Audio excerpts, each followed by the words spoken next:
Ya, assalamualaikum warahmatullahi wabarakatuh. Jumpa lagi teman-teman ya. Kita di sini masih di pelajaran PAI kelas 6, yang mana nanti kita akan belajar tentang yang namanya perilaku terpuji ya. Tapi sebelumnya seperti biasa saya ingatkan selalu jaga kesehatan, jaga sholat 5 waktunya ya. Itu adalah kunci kebahagiaan kita semuanya ya. Ya. Selanjutnya kita akan bahas di pelajaran PAI kelas 6 ini tentang hidup rukun ya. Hidup rukun itu adalah hidup yang mana kita selalu hidup berdampingan, hidup yang selalu dalam keselarasan, damai ya. Rukun itu bisa diartikan damai. Kalau orang itu sudah rukun pasti hatinya damai ya.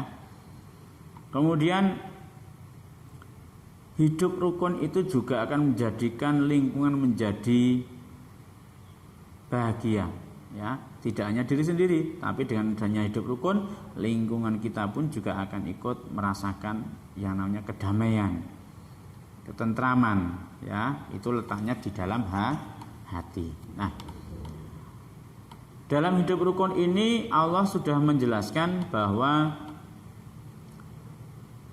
semua manusia itu diciptakan oleh Allah dalam bentuk yang berbeda-beda, tempat yang berbeda-beda ya. Seperti yang dijelaskan dalam surat Al-Hujurat ayat 13 yang bunyinya antara lain seperti ini.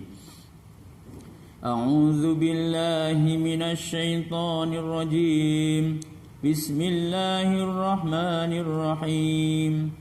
Ya ayyuhan nasu inna khalaqnakum min dzakarin wa unsa waja'alnakum syu'uban wa qabaila lita'arafu inna akramakum indallahi atqakum innallaha alimun khabir. Ya, yang artinya, hai manusia, sesungguhnya kami menciptakan kamu dari seorang laki-laki dan perempuan dan menjadikan kamu berbangsa-bangsa dan bersuku-suku supaya kamu saling mengenal. Sesungguhnya orang yang paling mulia di antara kamu yang di sisinya Allah adalah orang yang bertakwa. Sungguh Allah Maha mengetahui lagi Maha mengenal. Nah, itu adalah dari perintah Allah dari surat Al-Hujurat ayat 13. Jadi Allah sudah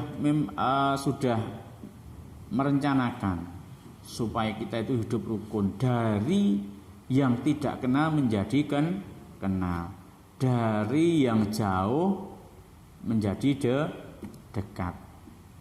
Nah, sampai Allah itu membuat sampai yang namanya negara ya.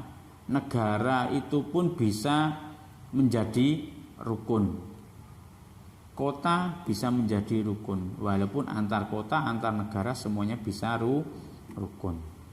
Kalau antar negara, antar kota itu bisa rukun, pasti terjadi yang namanya kedamaian. Tapi kalau sudah tidak rukun, antar negara sudah enggak rukun, nantinya malahan menjadi peperangan ya. Kalau antar kota sudah tidak rukun, akan terjadi yang namanya bentrokan antar kota.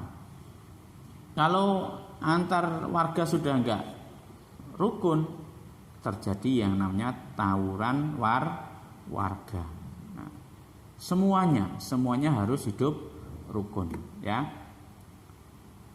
Lah, Allah menciptakan orang-orang itu dari berbagai negara, berbagai bangsa, berbagai suku. Tujuannya apa? Supaya mereka belajar saling mengenal. Kalau sudah kenal, dia pasti akan menjadi sayang. Karena ada pepatah, tak kenal maka tak sayang. Makanya kenal dulu. Kalau nggak kenal pasti dia akan gampang marah-marahan ya. Kamu siapa? Aku siapa? Nah, kalau nggak kenal pasti ada geser sedikit, pasti akan marah-marahan. Tapi kalau kenal, Nah, kenalan dulu. Besok lagi ketika ada acara apa di mana, ketika bertemu, nah, kita ada kesulitan, itu temanku sini. Nah, itu pasti akan terjadi seperti itu. Makanya harus saling mengenal dulu, ya. Kemudian ada yang namanya contoh hidup rukun, ya. Contoh hidup rukun itu ada beberapa hal, ya. Contoh hidup rukun di rumah, kemudian contoh hidup rukun di lingkungan. Nah, itu banyak sekali. Contoh hidup di rumah misalnya, ya. Jadi misalnya contoh hidup rukun di rumah harus saling membantu, saling menghargai, ya. Misalnya jika adikmu sedang sedih, harus kamu hibur. Nah, itu pasti terjadi yang namanya kerukunan. Tapi kalau misalnya ada adikmu sedang sedih, kamu mengganggunya, nah pasti adanya bertengkar. Kalau sudah bertengkar pasti akan menjadi tidak rukun. Nah, sesama teman misalnya, sesama teman juga sama. Contohnya apa? Contohnya misalnya, ya, temanmu tidak membawa alat tulis, nah kamu harus meminjami. Jangan sampai kamu mengolok-olok. Kalau mengolok-olok pasti akan terjadi yang namanya pertengkaran sehingga menjadikan tidak rukun. Nah, di lingkungan apapun yang penting kita saling menjaga, saling menghormati, saling menolong. Nah, itu pasti akan terjadi yang namanya kerukunan. Nah, kemudian manfaat hidup rukun itu bagaimana? Nah, manfaat hidup rukun pasti semuanya yang baik terjadinya. Enggak ada yang namanya manfaat itu menjadikan jelek, itu enggak ada, ya. Orang yang mau hidup rukun itu dia akan mendapatkan hikmah atau manfaat. Salah satunya adalah hidupnya akan menjadi tenang, nyaman, damai, ya. Kemudian hidupnya tentram. Kemudian yang kedua, orang itu akan mendapatkan haknya. Setiap orang akan mendapatkan haknya. Hak apa? Hak untuk mendapatkan kebahagiaan. Seperti itu. Kemudian kalau orang itu hidup rukun, dia akan bisa berkarya, ya, sebaik-baiknya tanpa ada gangguan. Nah, ini manfaat dari hidup rukun.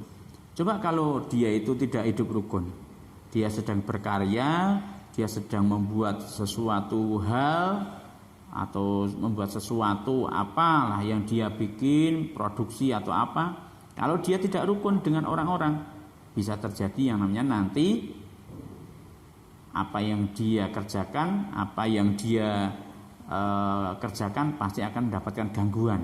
Entah itu dirusak, entah itu diolok-olok, ataupun sesuatu hal yang membuat kita nggak enak. Nah, ataupun bisa jadi yang merugikan. Nah, itu yang akan terjadi. Tapi kalau kita hidup rukun, kita berkarya apapun, mengerjakan apapun, pasti semuanya akan lancar tanpa ada gangguan dari orang-orang yang tidak rukun tadi. Nah, itu adalah kelebihan dari sikap rukun, ya. Nah, itu adalah materi tentang berperilaku yang baik atau perilaku terpuji atau akhlak mahmudah, ya. Dari Ustadz cukup sekian dulu, semoga manfaat dan menjadikan kepahaman bagi kita semuanya. Ada salah kata, minta maaf. Akhirul kalam. Wassalamualaikum warahmatullahi wabarakatuh.